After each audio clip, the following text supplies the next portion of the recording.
მუშაობ და ხოთი რატო აი მუშაობ ხეს აი მისის უფლება არ მაქვს არ მაქვს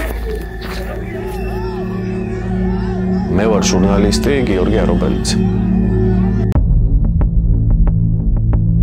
გასული წლის იანვარში აღსრულების პოლიციამ გადაწყვიტა კეკელიძეზე ხატიაშვილების ოჯახის გამოსახლება. მუშაობ, ჟურნალისტი ვარ, მუშაობ, მეგობრებო. კეკელიძის ქუჩაზე გამოსახლების გაშუქებისას დაშავდა არაერთი ჟურნალისტი. მათ შორის ყველაზე მეტად შეიძლება გამოვყო, რომ დაშავდა მედია პლატფორმა მაუწყებლის ჟურნალისტები, რომელთა ინტერესებსაც ამ შემთხვევაში მე წარმოვადგენ როგორც მათი ადვოკატი. ჟურნალისტი ვარ.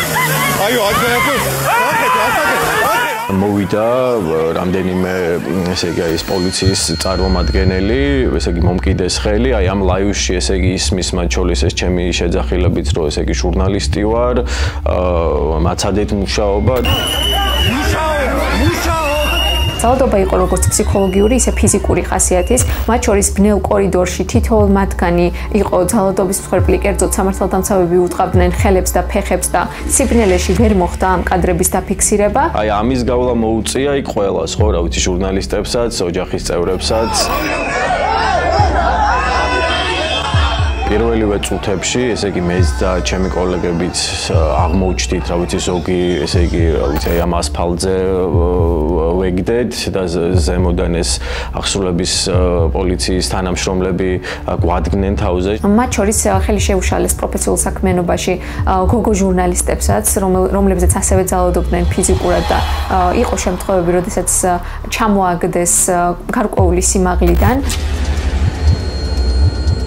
აღსრულების პოლიციის თანამშრომლობა ძალიან კარგად იცოდნენ, ესე იგი ვინ ვიყავით ჩვენ, საიდან ვიყავით და რა საქმეს ვემსახურებოდით და ამის გამო იყო პრინციპში ის განსაკუთრებული აგრესია ჩვენ მიმართ, რაც საზოგადოებამ შემდგომში იხილა.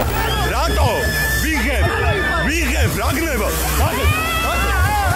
სხვა საქმებისგან განსხვავებით, გამოსახლების საქმეში იდენტიფიცირებულნი არიან ის პირები, რომლებიც მონაწილეობდნენ ამ ფიზიკურ თუ ფსიქოლოგიურ ძალადობაში, თუმცა მათ ბრალი არ წარდგენიათ და მეტიც სპეციალურად საგამოძიებო სამსახურმა მაცნობა, რომ ერთ-ერთი მათგანი გამოკითხვაზეც კი არ იქნა მისული და ამის შესახებ არანაირი რეაგირება საგამოძიებო უწყებას არ ჰქონია. მათი მიზანი იყო ჟურნალისტების, ესე იგი, ბრჭყალებში განეიტრალება, ხო, რომ მათ თქვათ ვეღარ შეძლებოდათ აი ამ ყველაფრის გადაღება და გავრცელება.